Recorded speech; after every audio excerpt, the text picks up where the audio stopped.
graphical relation of a function and its inverse.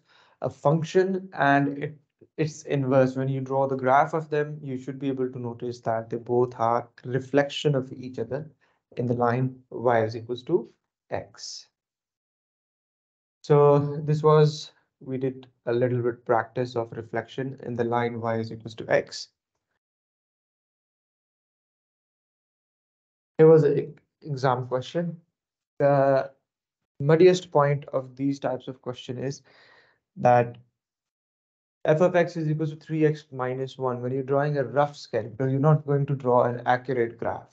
Examiner जब भी आपको बोलेगा sketch graph of बोलेगा, ठीक है? जब आपको rough sketch draw करना है, so there are two different possibilities to obtain the graph of f of x, and both are going to be correct because we will be only looking at the positive gradient, means the line has to be in an increasing manner, and the y-intercept should be -1. सिर्फ ये दो चीजें correct होनी चाहिए. अब इन दोनों के correct होने के साथ साथ दो डिफरेंट पॉसिबिलिटीज थी. एक पॉसिबिलिटी थी कि आपके पास लाइन इस तरीके से जाएगी, यहाँ पे -1 से कट करेगी और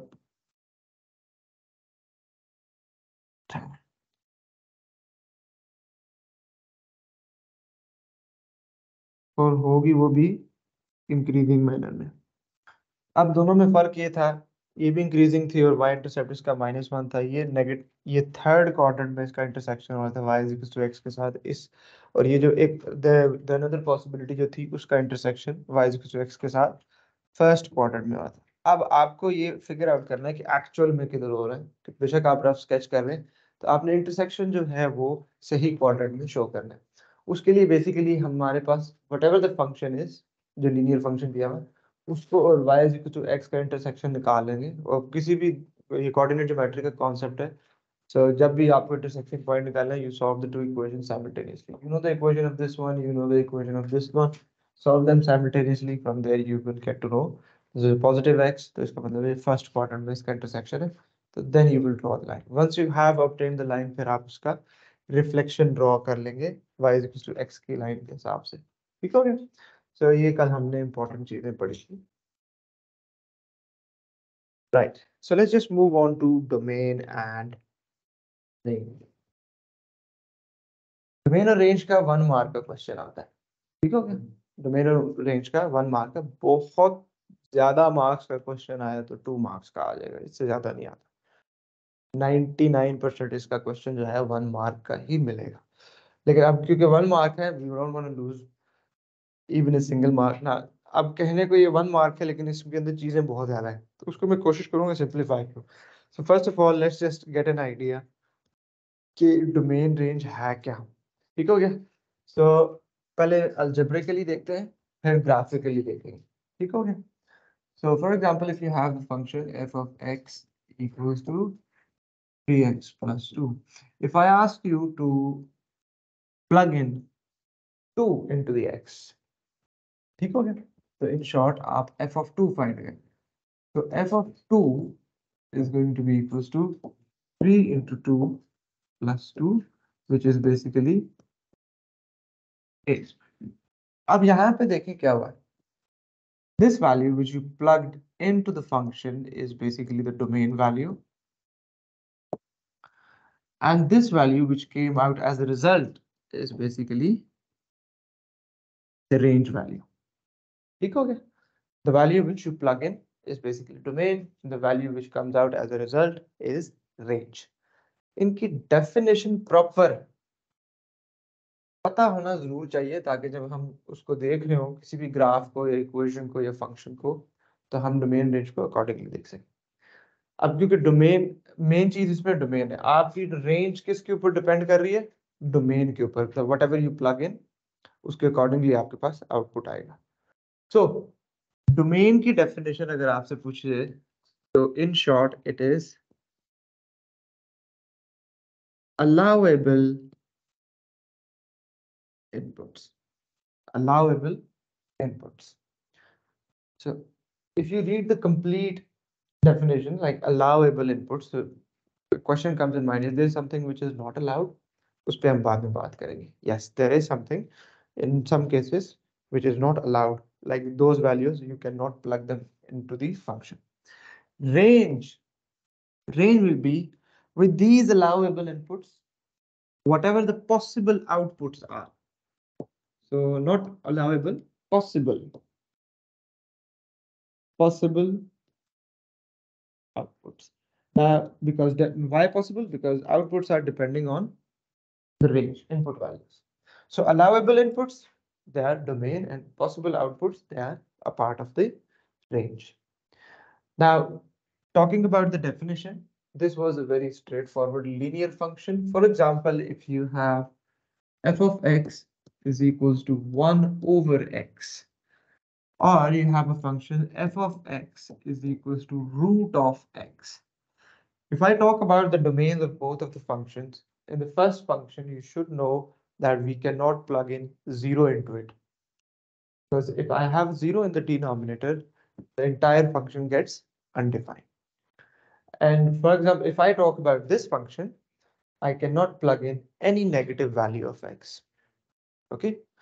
So if I want to talk about the domain of this one, I will say x belongs to real number. So we can plug in all real numbers, comma, x is not equals to 0. So except 0, we can plug in any number into the function. Okay, except 0, we can plug in any number into the function. So what are the allowable inputs for this one? All the real numbers except 0. 0 is not allowed. Other than that, you can plug in any number into it. Okay, g of x. G of x, we cannot plug in negative numbers. So allowable inputs are x is greater than 0. X is greater than, just greater than or equal to 0 as well. Equals to as well. 0 put करने से कोई मसला नहीं आ रहा, 0 और undefined नहीं होना चाहिए फंक्शन. ठीक है, आंसर 0 है, that is fine, 0 is the real number. ठीक हो गया. आंसर अनडिफाइंड आ जाए या कोई इमेजिनरी कॉम्प्लेक्स नंबर आ जाए, दैट इज अ प्रॉब्लम. ठीक हो गया. तो अनडिफाइंड, अभी इमेजिनरी कॉम्प्लेक्स नंबर आपने नहीं पढ़े, तो बस आप समझे जो रियल नंबर से हट के जिस पे आपका कैलकुलेटर मैथ एरर दे देगा, वो वैल्यूज कौन सी होती हैं? अनडिफाइंड वैल्यूज होगी. ठीक हो गया. सो ये आपके आगे इसकी domain. If you recall the topic graphs of function from your IGCSE and O levels, उसमें ये लिखे हुए होते थे साथ. जब आप IGCSE O levels में इनमें से अगर किसी ग्राफ्स ऑफ फंक्शन जब आप बेशक देख लीजिएगा, उस टाइम हमने इनको बॉदर नहीं करते होते थे कि ये क्या लिखा हुआ है, ये क्या लिखा हुआ है. ठीक हो गया. अगर मेरे से भी अक्सर किसी स्टूडेंट को पूछ लेता था तो I used to tell them कि इसको इग्नोर करें.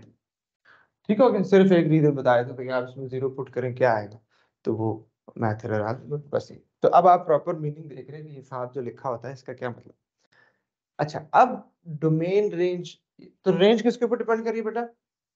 डोमेन के ऊपर. तो मेन चीज क्या है आपके पास? Domain, allowable inputs. Now there are two types of domains.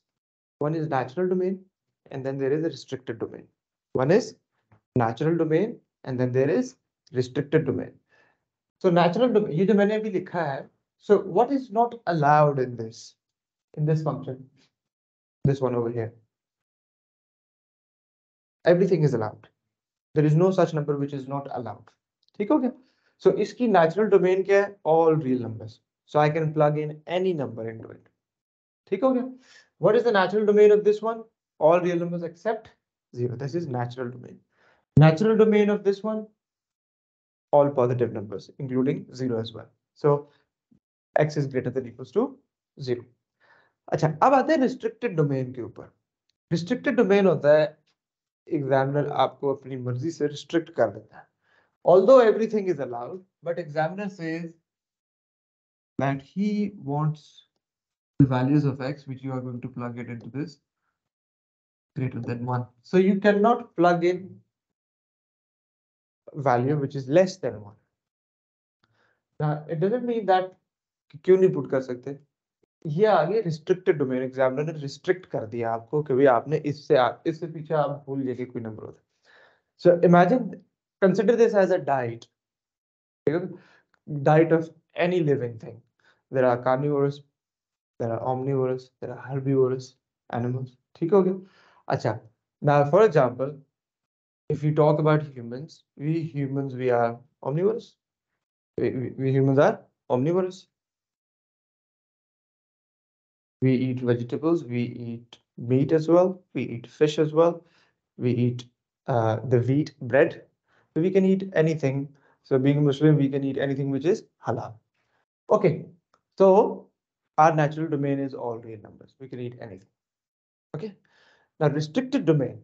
There are people who say I eat only veg food. Okay. So वो restricted domain आ गई. ऐसा नहीं है कि खा नहीं सकता, बस उसने अपने आप को रिस्ट्रिक्ट कर लिया, वो रिस्ट्रिक्टेड डोमेन आ गया. एग्जैक्टली द सेम मैनर आपके पास अच्छा, कुछ लोगों को एलर्जीज होती हैं, कुछ लोगों को एलर्जीज होती हैं. If they eat nuts, for example any kind of dry fruit, they get like their face get red and swelled up.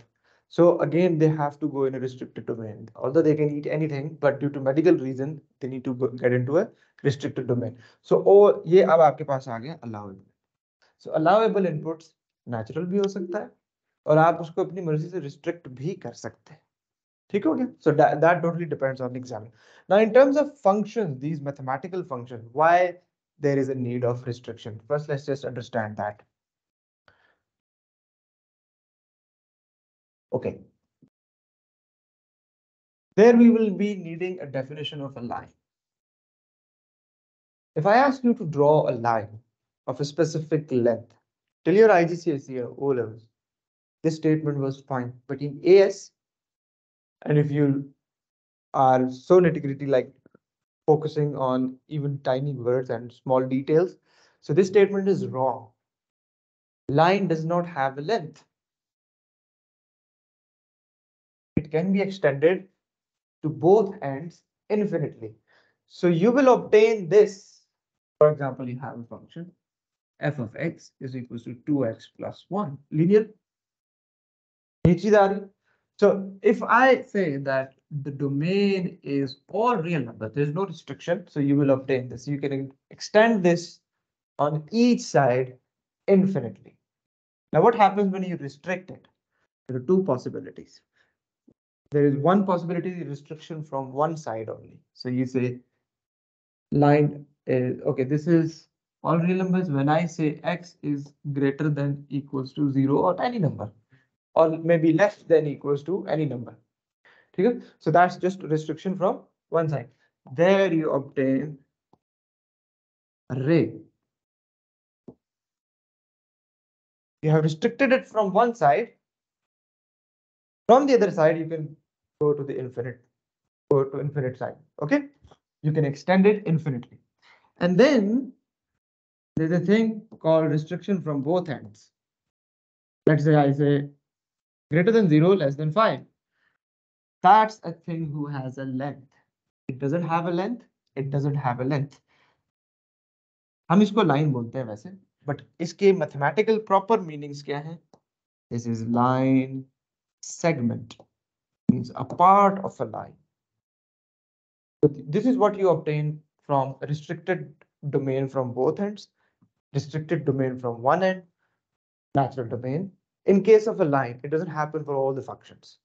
ठीक है, हर फंक्शन, मैंने लाइन के केस में समझाया है कि रिस्ट्रिक्टेड डोमेन की मीनिंग क्या है. हर फंक्शन में रिस्ट्रिक्टेड डोमेन का थोड़ा सा मीनिंग चेंज हो जाएगा. Okay, so those function, linear functions में this is what is going to happen. Have you got an idea what is going on? Okay, now I want you to unlearn something and relearn this new thing just for this very specific topic. Normally, what is this in a Cartesian plane? X-axis. Now I want you to remember this as domain axis. I want you to memorize this as, so whenever you're talking about domain, automatically your brain should start, if you're looking at it in a graphical perspective, your brain should start looking at that for the domain on the x-axis. So this is domain axis. And this one, you're going to call it as range axis. Okay, so unlearn x-axis and y-axis for this particular topic. Domain axis and range. Domain is actually the x value. I'm not saying x is long for this case. It's exactly the same thing. But examiner will never use the word what are the values of x. He will use the word what is the domain. Okay, or what is the range. Okay, for range he could have asked like what are the values of y or what is the value of f of x. ठीक हो गया. अब इस ये basically इसको domain भी बोलते हैं, एक्स एक्सिस भी बोलते हैं, इसको आप रेंज एक्सिस भी बोलते हैं, वाई एक्सिस भी बोलते हैं, या एफ ऑफ एक्स एक्सिस भी बोलते हैं. तो हम इस टॉपिक के लिए हम इसको रेंज बोलेंगे, तो इस टॉपिक के लिए इसको डोमेन बोलेंगे. ओके, चलेंगे थोड़ा सा हम ग्राफिकली देख लेते हैं, ग्राफ्स भी रिवाइज हो जाएंगे. Domain axis and the range axis. For example, I have a line here, line segment. Okay.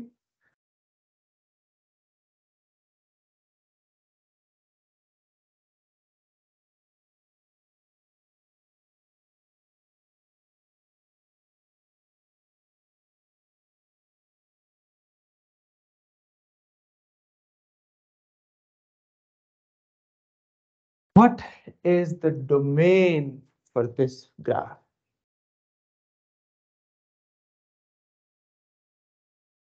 X-axis, existence of the graph. Look at the existence of the graph. Do we have the graph over here in this part? No. Do we have the graph over here? No. So graph starts from here, it ends here. This is not a line, this is a line segment, okay? So if I ask you, what is the domain of this graph? Domain axis, look for it on the domain axis. यहाँ से start हो रहा है x value क्या है और यहाँ पे एंड हो रहा है x वैल्यू क्या है. So the domain of this graph is -3 to 6. Okay, what is the range of this graph?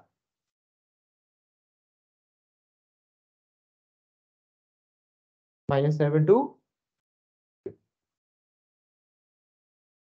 ये बात समझ में आई? So this is how you're going to look at the domain and range graphically भी आपने बिल्कुल ऐसे ही देखना है, कोई नई चीज सेम चीज देखेंगे हम. ठीक हो गया. So this was a linear function. अब हम चलते हैं क्वाड्रेटिक की तरफ.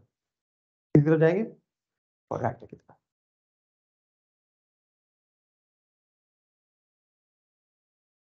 नहीं लिखें पहले, अभी लिखना है.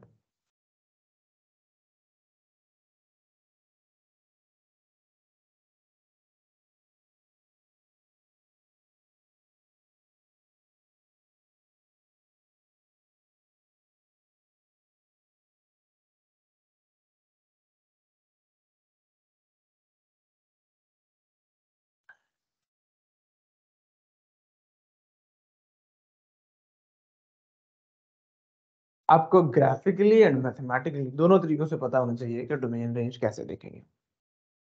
बेशक ये 1 मार्क का क्वेश्चन है, but it is very important. A2 में इसका बहुत ज्यादा इस्तेमाल होगा.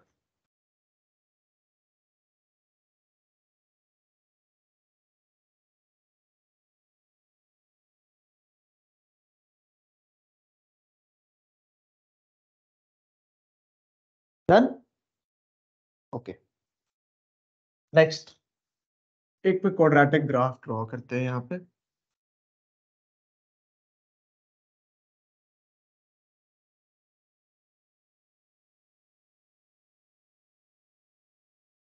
अब क्वाड्रेटिक का जो ग्राफ है वो naturally from these two and it keeps extending towards infinity, but we do not draw an arrow just like a line.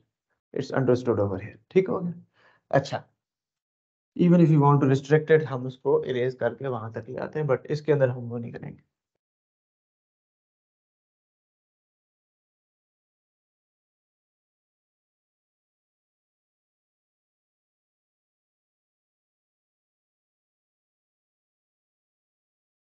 Okay, now this is a complete graph. Complete graph as in including the infinite parts of this curve. So what is the domain of this graph?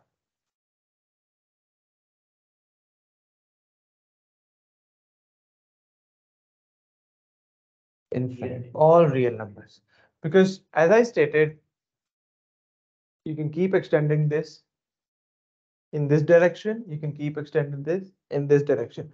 And if you try connecting all the, for example, ये यहाँ पे आ गया, तो ये ऊपर infinity तक जा रहा है तो सारी एक्स वैल्यूज इधर से भी आएंगी, सारी एक्स वैल्यूज इधर से भी आएंगी. So domain is all real numbers. X belongs to all real numbers. What about the range of a quadratic function? Quadratic function की range कभी भी all real numbers नहीं होगी. इस केस में देखें क्या है इसकी रेंज. ग्राफ के बिहेवियर को देखें. आप हमेशा ग्राफ को लेफ्ट टू राइट देखा करें. ठीक हो गया. क्वाड्रेटिक ग्राफ को लेफ्ट से नीचे आ रहा है, एक पॉइंट आया, वहां से वापस ऊपर. तो ऊपर वाली साइड में बताएं किधर तक जा रहा है. रेंज एक्सिस पे देखें, ऊपर वाली साइड पे कहां तक जाएगा ये, नीचे वाली साइड पे कहां तक जा रहा है. ग्राफ की एग्जिस्टेंस देखें कहां है, -2. This is the lowest value of f of x. इससे नीचे ग्राफ एग्जिस्ट करता है? No. So range of this quadratic function is going to be the lowest value of y. What is it? -2. So f of x is greater than equals to -2. Okay?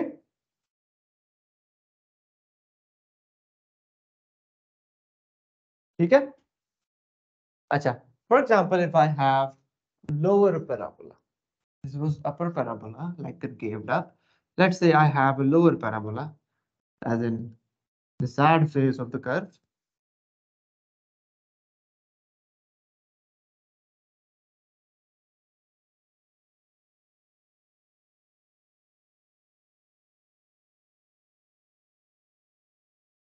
These are the coordinates of the vertex as -3 and 10. Domain again, what is it? The domain is all real numbers. If you can keep extending this to this infinity, negative infinity, you can keep this extending this to positive. So you can plug in all real numbers. There is no restriction on it. But what is the range of this one? Shabash. F of x is less than equals to -3 or -10. Y value. We will be looking into the y value, range y value होगी. ठीक हो गया? So this is the y coordinate. ये इसकी maximum point. इससे ऊपर graph exist नहीं करता. So f of x is less than equals to 10. यहाँ तक क्लियर हो गया? क्वाड्रेटिक क्लियर है? Okay. Next, cubic function.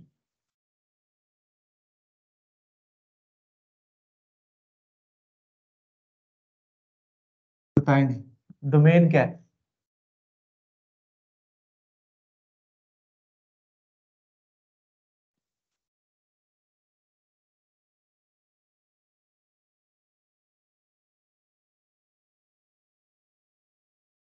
What is the domain? Domain is all real numbers. So you can plug in any different value. What is the range of this function? Range आप f of x लिखते हैं, y भी लिख सकते हैं, but it's better कि आप function पढ़ रहे हैं तो f of x ही लिखेंगे. Range is also all real numbers. Don't get confused with these. Okay. Apparently it looks like this is the lowest point, but if you look, इससे नीचे graph exist करता है? बिल्कुल करता है. ये देखें, इस पॉइंट से नीचे बिल्कुल ग्राफ है. ठीक हो गया. तो ये आपके पास आ गया. इसकी रेंज भी आ जाएगी ऑल रियल नंबर्स. तो क्यूबिक फंक्शन में प्रॉब्लम नहीं आने वाला आपको. क्वाड्रेटिक में प्रॉब्लम है. क्वाड्रेटिक का देखा था, एक पार्ट ऑफ द ग्राफ एक जगह, क्योंकि उसका एक मिनिमम पॉइंट होता है और एक मैक्सिमम पॉइंट भी होता है, तो उस हिसाब से उसकी रेंज आपने देखनी होगी. क्यूबिक में ऐसा नहीं होगा. ठीक हो गया. अच्छा, नेक्स्ट आपके पास है रेसिप्रोकल ग्राफ्स. अब रेसिप्रोकल ग्राफ देखें क्या से होता है.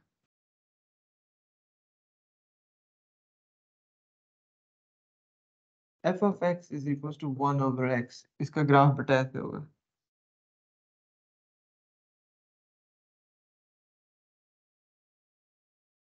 हाँ जी. What is the domain of this?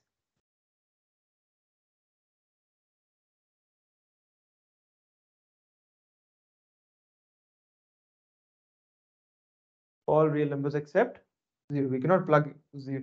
0 पे देखें ये y axis है, this is the range. x की वैल्यू जहां 0 है वहां पे ग्राफ का एग्जिस्टेंस ही नहीं है. ठीक हो गया. So domain is all real numbers. X is not equals to 0. Okay. What about the range? Same. ठीक हो गया. अब इसको आप मैथमेटिकली जब मैं बताऊंगा तो वो उसमें हम सेपरेटली देखेंगे कि मैथमेटिकली इसको आपने कैसे देखना है. ओके. अच्छा, अब आते हैं एक्सपोनेंशियल फंक्शन के ऊपर.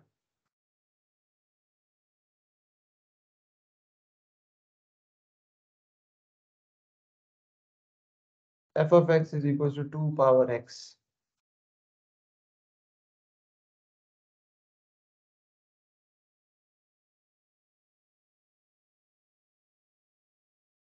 बताए नहीं डोमेन क्या होगी इसकी.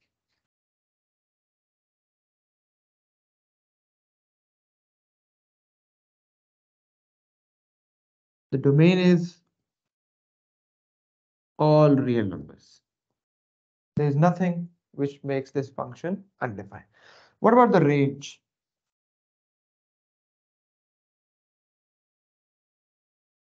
Greater than 0. Do we have the graph lower than 0? Do we have the graph on 0? ये आपको पता होना चाहिए. यहाँ पे एसिम्प्टोट बनता है इसका. आईजीसीएसई में पढ़ा होगा. ठीक है. अगर नहीं पढ़ा तो आपको पता होना चाहिए एक्स एक्सिस जो है एक्सपोनेंशियल फंक्शन का एसिम्प्टोट होता है. Asymptote is such a line जिसको ग्राफ अप्रोच करने की कोशिश कर रहा होता है बट इन्फिनिट लूप में स्टक हो जाता है. इसको अंडरस्टैंड करने के लिए आप यूं समझें, इन्फिनिट लूप में स्टक होने का मतलब क्या है. मैं आपको बोलता हूँ आप 1 से 2 जाएं. एक तरीका तो है आप 1 और 2 के दरमियान में कितनी डिवीजन कर लें, 10. तो 1.1, 1.2, 0.3, 0.4, 5, 6, 7, 8, 1.9 and then 2. So this is one way of doing. But in reality, between 1 and 2, there are infinite numbers. So उस infinity के अंदर आप रह लेंगे.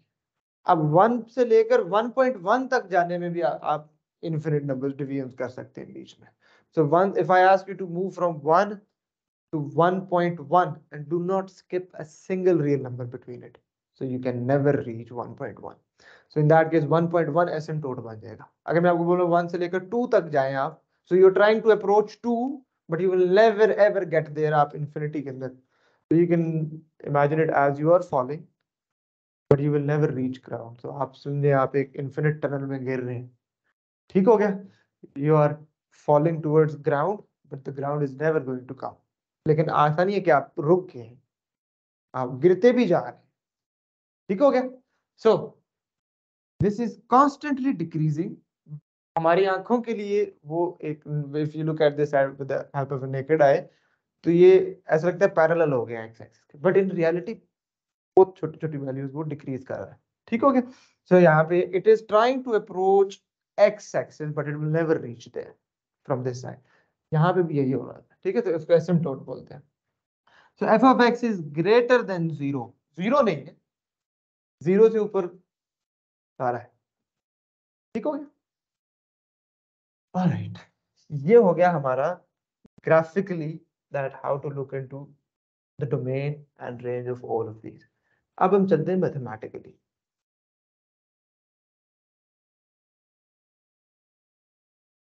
आपके पास फंक्शन आता है लीनियर फंक्शन और उसकी डोमेन रेंज का क्वेश्चन आ जाता है. f of x is equals to 2x plus 3. All real numbers पे अभी हमने देख लिया लीनियर फंक्शंस की रेंज क्या होती है, ऑल रियल. तो नेचुरल डोमेन के साथ आपको नेचुरल रेंज पता होनी चाहिए. क्वाड्रेटिक की नेचुरल डोमेन के साथ नेचुरल रेंज क्या है, वर्टेक्स के वाई के ऊपर डिपेंड कर रहा. ठीक हो गया. अच्छा, अभी हम इसकी इसकी नेचुरल डोमेन. अब लेट्स सपोज, अब इसमें जो चीज आपने देखनी है, this is a linear but is this increasing और डिक्रीजिंग.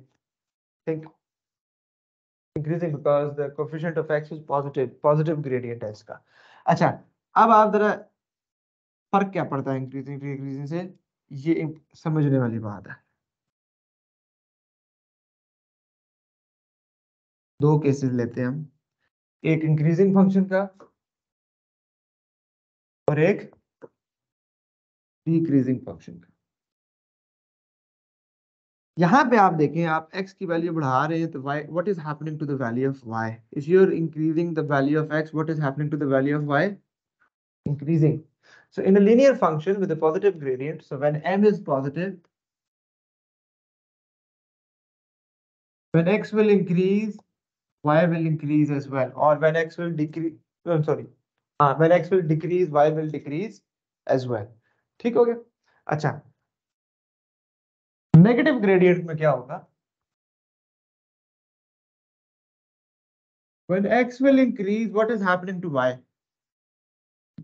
आप जैसे जैसे x वैल्यू बढ़ा रहे हैं, y वैल्यू डिक्रीज कर रही है. फॉर एग्जांपल x की वैल्यू 1 है और लेट सपोज y की वैल्यू 5 है. आप x की वैल्यू 3 ले लें, 5 से कम हो. आप x की वैल्यू 7 ले लें फॉर एग्जांपल, ये नेगेटिव साइड पे चलेगी. तो जैसे जैसे आप x की वैल्यू बढ़ाएंगे, y बिहेवियर ऑपोजिट हो जाएगा. ठीक हो गया? अब इससे फायदा क्या होगा आपको? एग्जामिनर आपको कहता है find the range of the function x is greater than equals to 3. x is greater than equals to 3. तो लेट सपोज ये 3 है. इससे पीछे वाला ग्राफ आप भूल जाए, इससे आगे आगे ग्राफ बनेगा, ये ग्राफ बना. तो अब इसको अटेम्प्ट कैसे करना है? 3 इंक्लूडेड है, 3 प्लग इन करेंगे इसके अंदर. इसके अंदर हम क्या पुट करेंगे? 3. हमें इसकी देखें, ये 3 आ गया, इसकी रिस्पेक्टिव y वैल्यू चाहिए हमें. इससे ऊपर ऊपर ग्राफ एग्जिस्ट करता है, इस y से नीचे नहीं करेगा. सो इसमें 3 प्लग इन करेंगे तो क्या आ जाएगा? 6 + 3 9 आ गया. तो इसकी रेंज होगी बेटा f of x is greater than equals to 9. अगर वो बोलता है लेस देन इक्वल्स टू 3 इसी तरीके से, तो इसकी रेंज हो जाती f of x is less than equals to 9. फिर आपका राइट साइड, मतलब आपने फिर 3 से लेफ्ट साइड पे ग्राफ देखना था, तो y वैल्यूज भी 9 से कम कम होगी. ठीक हो गया? So this is how you do mathematically for the linear one. इस केस में आज ये जो नेगेटिव वाला है, so for example you have the function f of x is equals to minus 2x plus 3 and the domain is x is greater than equals to 1. Let's suppose this is the graph of minus 2x plus 3. 1 से आगे आपने देखना है, पीछे वाला graph नहीं है. 1 से आप आगे जितना जाएंगे, what will happen to the value of y?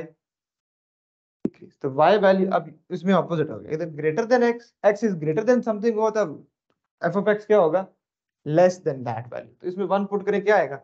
-2 + 3 कितना आ गया? तो 1 ही आ रहा है. तो f of x भी कितना आ रहा है? चले इसको हम 2 कर लेते हैं, ग्रेटर देन 2. तो इसमें जब 2 पुट करेंगे क्या आएगा? -4 + 3. तो f of 2 कितना आ रहा है? -4 + 3 आता है -1. So if x is greater than equals to 2, f of x will be less than equals to -1. उससे कम होगी सारी बात. And exactly in the same way, अगर यही क्वेश्चन आपको एग्जामिनर कहता है x is less than equals to 2, तो आपके पास f of x क्या हो जाएगा? Greater than equals to -1. यहां तक क्लियर है? f of x is equals to 3x plus 9. g of x is equals to -4x plus 2.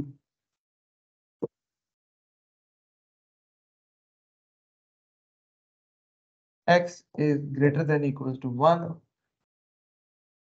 आप रेंज निकालते हैं बेटा.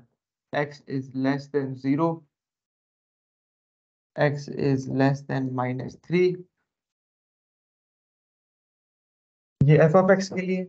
g of x की मैं इनके नीचे लिख रहा हूँ, g of x के नीचे x is greater than equals to 0, x is less than -7, x is less than 3.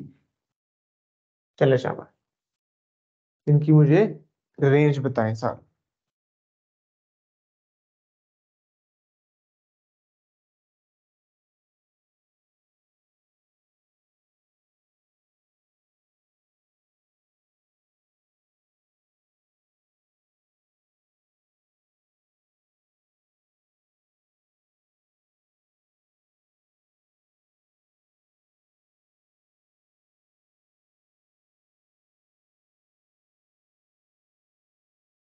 Ayesha बेटे समझ में आ रहा है? जी जी सर, समझ आ रहा है। अब्दुल्ला,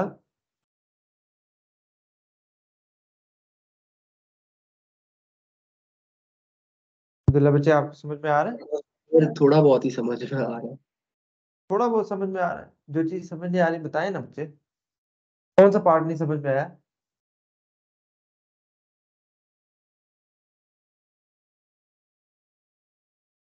सर इससे पहले वाला पार्ट थोड़ा सा नहीं समझ आया, लीनियर चल, वाला। लीनियर वाला, चले ठीक हो गया, अभी कराते हैं आपको। अफसर, आ गया समझ sir.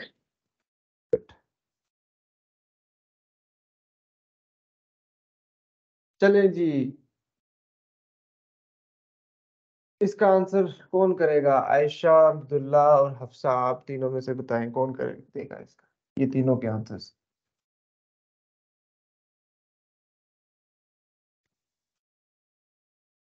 What is the range when domain is x is greater than equals to 1? I can try. Try करें ना, इसमें 1 पुट करें। शाबाश, शाबाश, बताएं। Y is greater than or equal to 12. Very good, शाबाश। अब्दुल्ला बेटा साथ साथ देखते जाइए, पॉजिटिव ग्रेडियंट है, ठीक है अब्दुल्ला? जी जी सर, जी जी। ओके, पॉजिटिव ग्रेडियंट है, जो भी x वैल्यू दी है उसके अंदर पुट करें, ठीक है। और अगर x ग्रेटर देन आ रहा है तो रेंज भी ग्रेटर देन के साथ आएगी। इसमें 1 पुट किया, क्या आंसर आ रहा है? 3 1 3, 3 + 9 = 12। तो इसकी रेंज बनेगी y is greater than equals to 12। y is greater than equals to 12 भी ठीक है, but better is f of x is greater than equals to 12। वैसे एक ही मतलब है, ठीक है। हम क्योंकि फंक्शंस कर रहे हैं तो हम फंक्शन वाली ही नोटेशन यूज करेंगे। अच्छा, फिर इसी तरीके से अब्दुल्ला अब आप मुझे बताएं, सेम प्रोसीजर। ग्रेटर देन का साइन है तो रेंज में भी ग्रेटर देन का साइन आएगा, लेस देन का साइन है अगर डोमेन में तो रेंज में भी लेस देन का साइन आएगा। x इज लेस देन 0 की रेंज क्या होगी?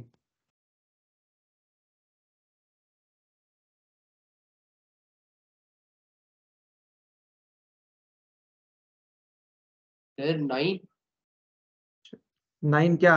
Less, greater, less than, equals to, greater than equals to? Greater than equals to. Okay, listen to me one more time very carefully. Linear function में positive जब gradient होगा तो जो domain में inequality का साइन होगा रेंज में बिल्कुल वही साइन आएगा, ठीक हो गया? जो डोमेन में इनइक्वालिटी का साइन है रेंज में भी बिल्कुल वही साइन आएगा। इधर डोमेन में कौन सा साइन है बेटा यहाँ पे?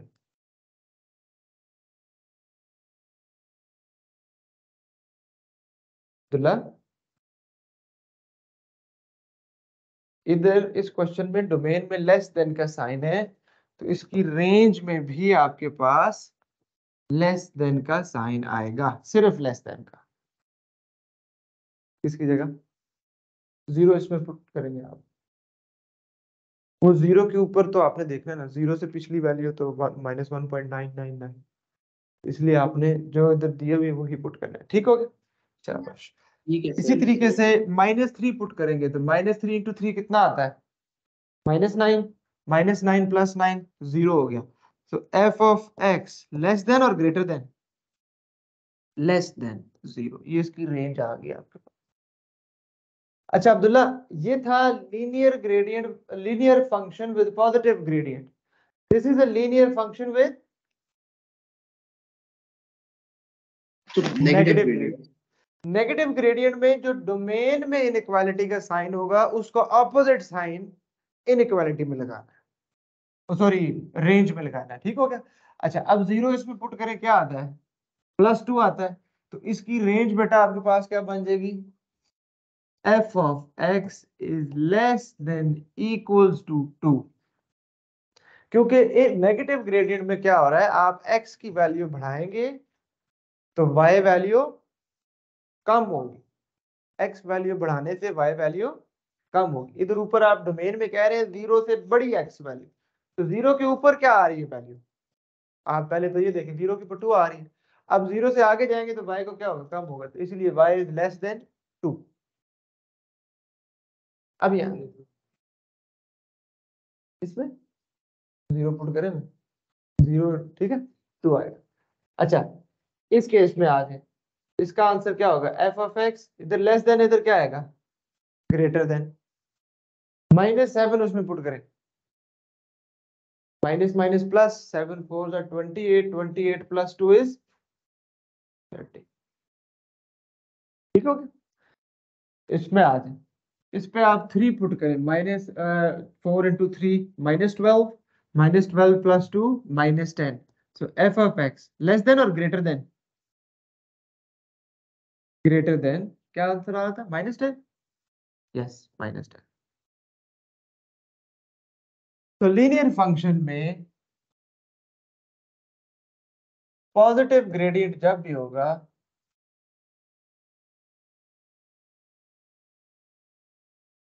range will have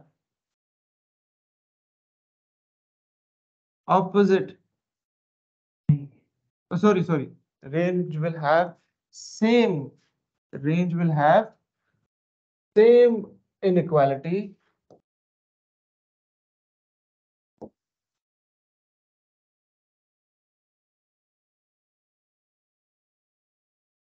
as that of domain,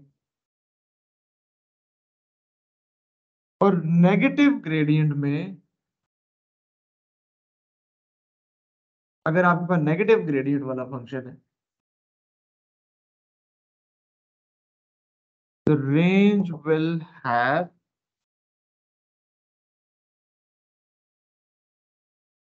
opposite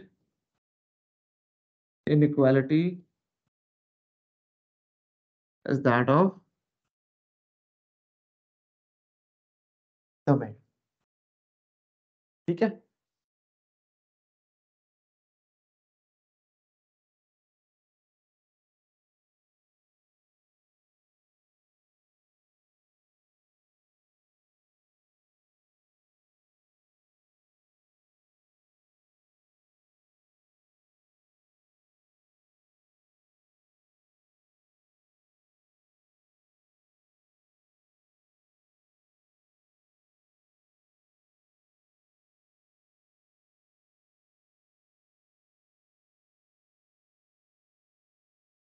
इसको लिखें।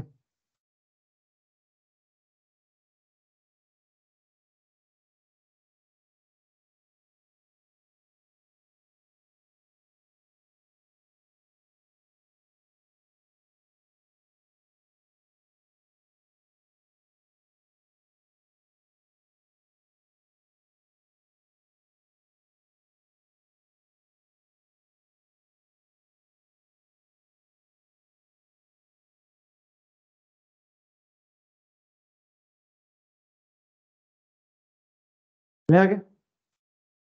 अच्छा जी, अब हम चलते हैं, ये था लीनियर की डोमेन रेंज मैथमेटिकली। अब हम आते हैं क्वाड्रेटिक।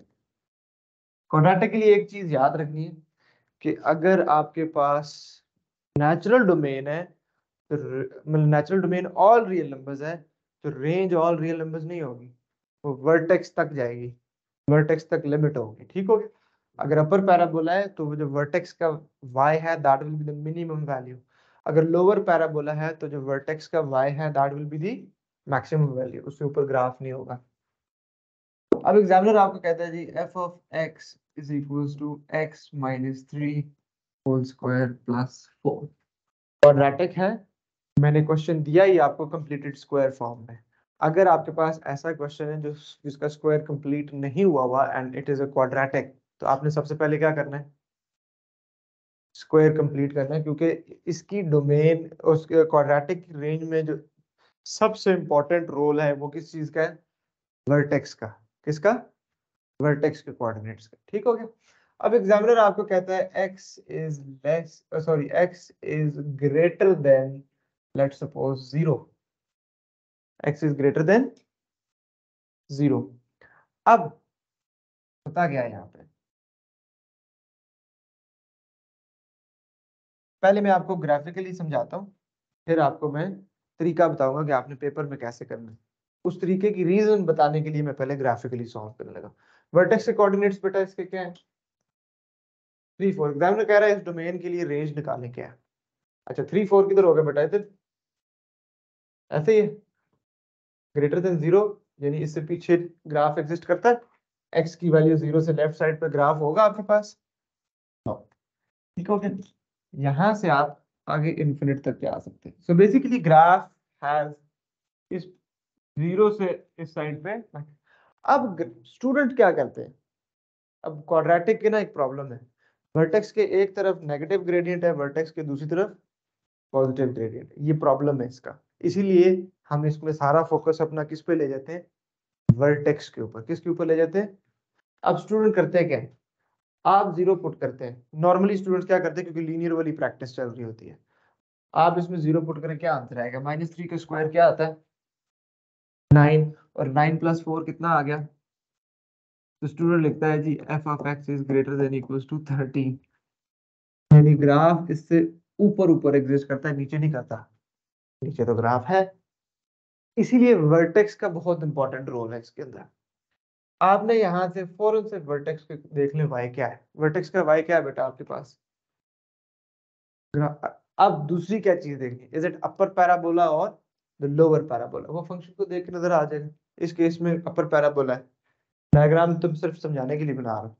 तो अगर अपर पैराबोला है तो वर्टेक्स के y ऊपर होगा, तो उसमें क्वाड्रेट जो आपके पास इनइक्वालिटी बनेगी उसमें फंक्शन की रेंज की, तो वो ग्रेटर देन होगा अगर अपर पैराबोला।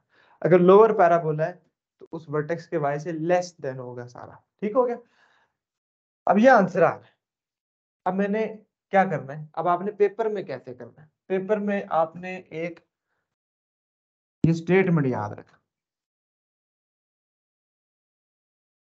इफ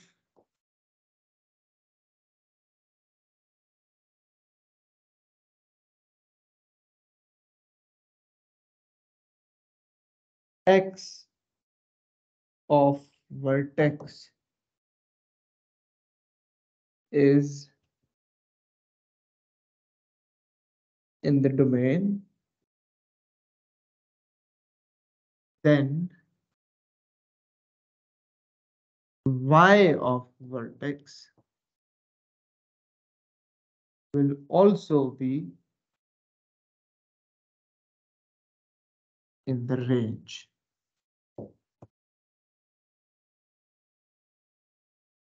या आप इसको थोड़ा बेहतर करना है, if x of vertex is in the domain then y of then आगे ठहरे मैं रीफ्रेज कर देता हूँ, then range of function will start from y of vertex। ये बेटर हो गया। if x of the vertex is in the domain, vertex का x अगर डोमेन के अंदर शामिल है, what is the x of the vertex in this case? What is the vertex? vertex का x क्या है जो भी हम कर रहे हैं? 3। क्या ये 3 इसने जो डोमेन की इनइक्वालिटी दी है इसको सेटिस्फाई करता है? उसमें आ रहा है, शामिल है 3। x इज ग्रेटर देन 0, तो 3 आएगा ना, उसमें 3 आएगा। Then range of the function will start from y of the vertex. फिर आपने कोई कैलकुलेशन नहीं करनी, फिर आपने चुप करके रेंज कैसे लिखनी है? f of x is greater than range of the function will start from y of the vertex। vertex का y क्या है? ठीक हो गया? यहां तक क्लियर है बच्चे? ये बात समझ में आई है? Yes online students? Okay.